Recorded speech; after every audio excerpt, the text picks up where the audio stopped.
Hello and welcome to Chess with Simon. I'm Simon. D4, D5. Okay, we're all developing our knights. This is an offer of a pawn which I have declined, but it's given me space to develop my bishops. This is developing a knight, I will develop a bishop.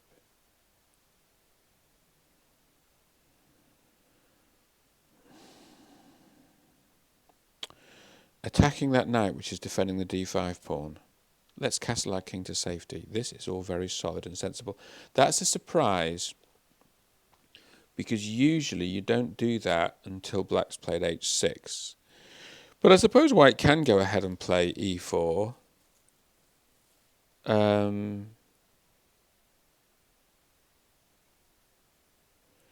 mean, how about if we just take it? Do we need to take it? We could take on c4, we could take on e4.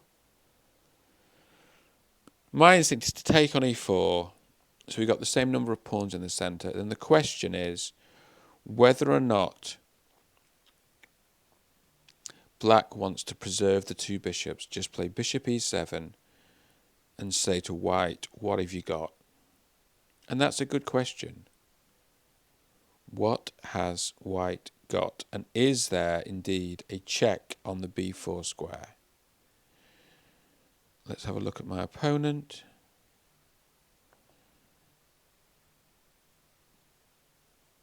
Coming from Spain. Used to be very good at rapid, now just good at rapid. Not so good at blitz. Okay, let's see if we can make it quick. Okay, preserve the bishop. There's a check on b4, which is not without its value. Are we going to... Oh, you're not dissuading me from the check on b4. Now, how do we... This is a classic question in the Queen's Gambit declined. How do we develop the Queen's bishop? And also, we play c5 when we can. c5 is a nice move. It's freeing. It's a break. For instance... Okay, give me a break. Now we're going to do something now which was taken from the lines in the Nimzo, which is we're going to do knight a6 with the idea of perhaps picking up that pawn with the knight. So this is a good move, right? Which I expected. So we can either take with the bishop, or we can play bishop c3, rook c1, bishop b2, rook c2, take on a3. Is that amusing? I can't tell if that's amusing. I think it probably is. We take on a3. And then we're also threatening to pick something else up. Well, we're still threatening the pawn on c5.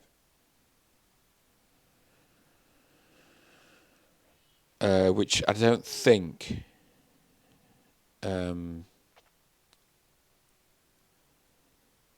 I don't think white can really defend that pawn. Our king is castled. What we need to still think about is how to develop... we'll take. Then also we got a nice square. I'm enjoying this. We've got a nice square here for the knight. You know, chess is all about squares, right? And pieces and pawns, but you know, squares are nice. We got a check on d3 coming up, which we like, because A, it'll give us the two bishops, but B, it will stop white from castling, which is helpful. And we might see queen e2 here and just play the endgame, but we're a pawn up, right? That's a good move.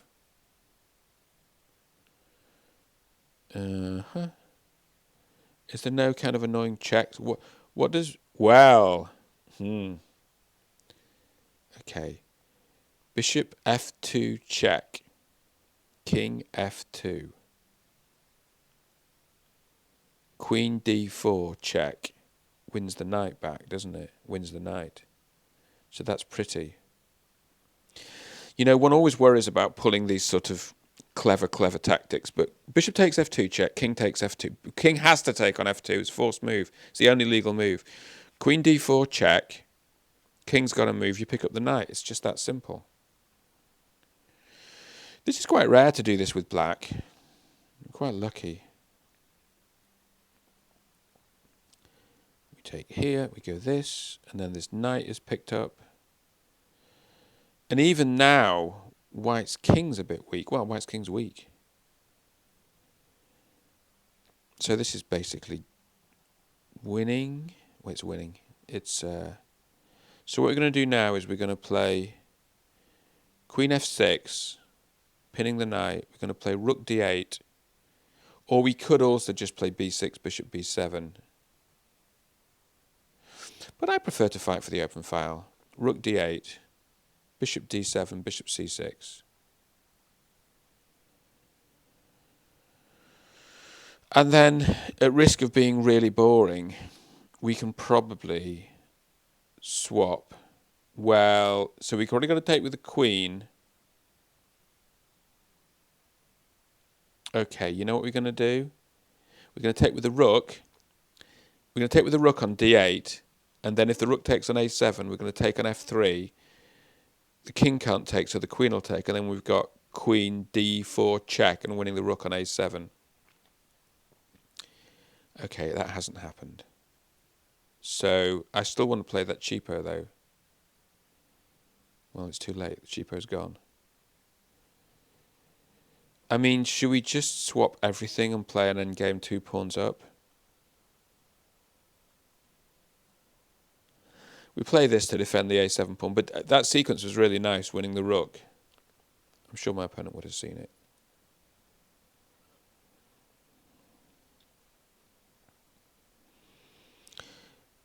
I mean, so the bishop's better than the knight, I think. But after king g1, well, after king g1, it's such a temptation just to swap everything off.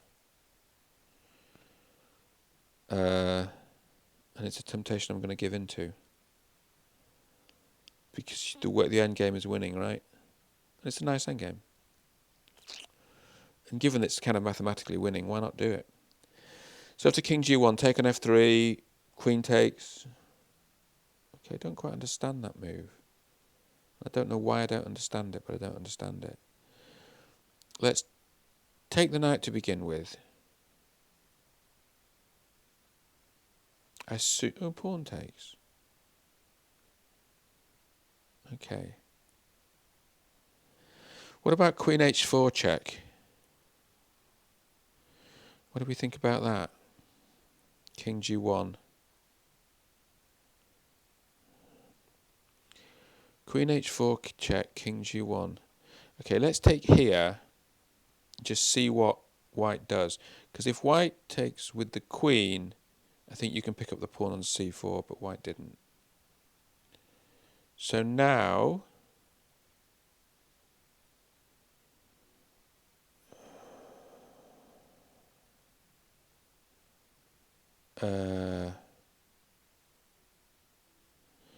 okay. Let's give this check. I don't quite know where this is leading. Oh, I do.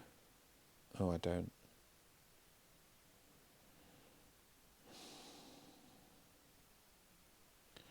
Another. Then I think what we're going to do is just play pawn h6 and say, we're better. We're better. We are 2 pawns up. I don't think white has any real threats. We're going to maybe just start pushing the a pawn.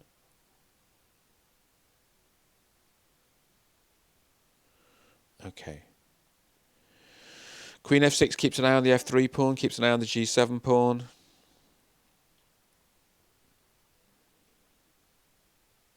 I mean, how about takes on b5 and then rook a3.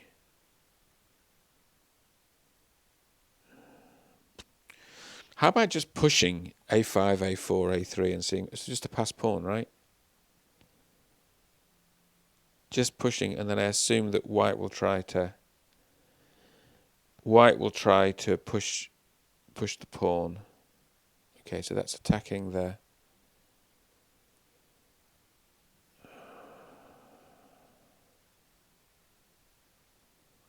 Okay.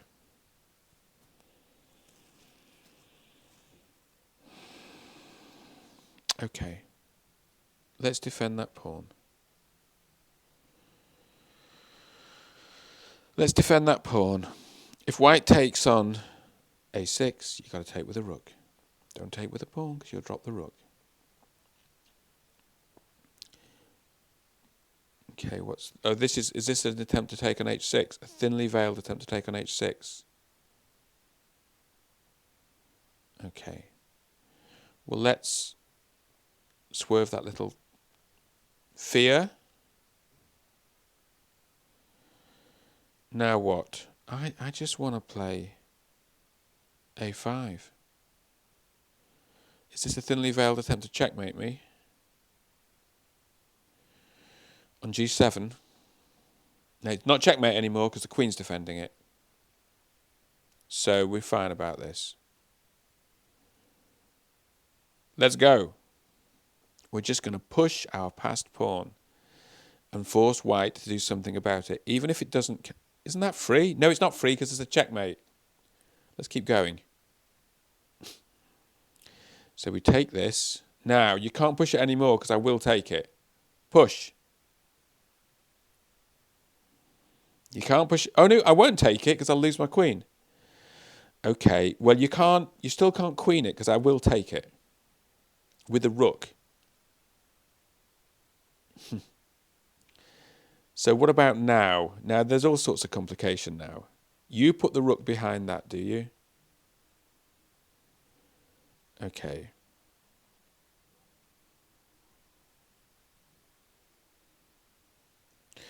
Okay, let's exchange.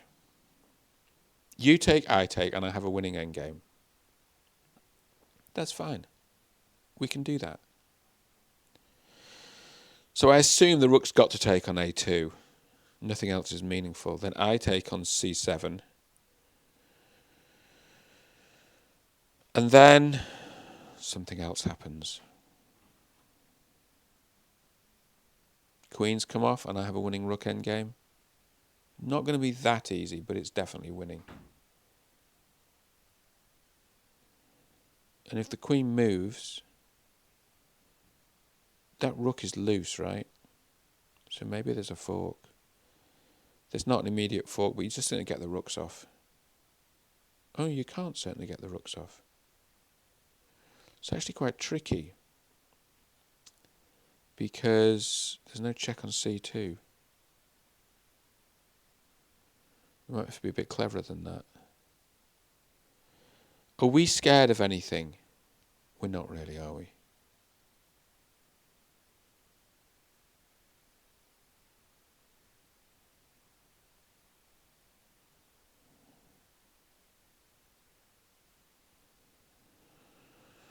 Okay. This. The idea is to check on c1 with the rook. Oh, and also the idea is to check on f3 with the queen, taking the pawn. Both brilliantly parried by my opponent.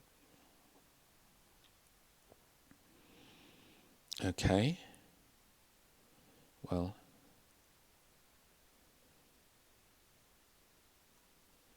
A centralised queen is always good, hitting the rook on a2, so rook a7.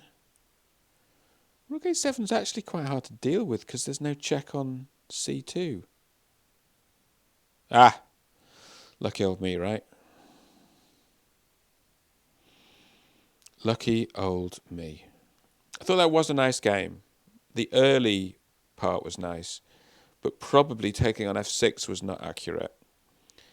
And then something inaccurate happened after that as well. Taking on f6 was not accurate, and then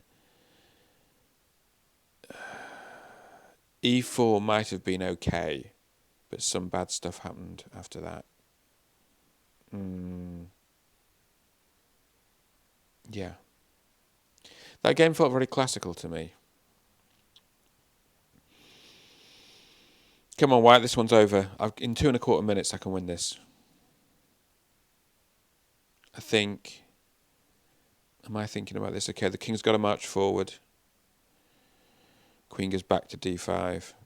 And White's got nothing. At some point, I'm just going to pin the queen against the king and then win with the rook. Okay, are we going to assume that White's going to have a think about resigning this? But thank you for the game, and I look forward to seeing you all soon.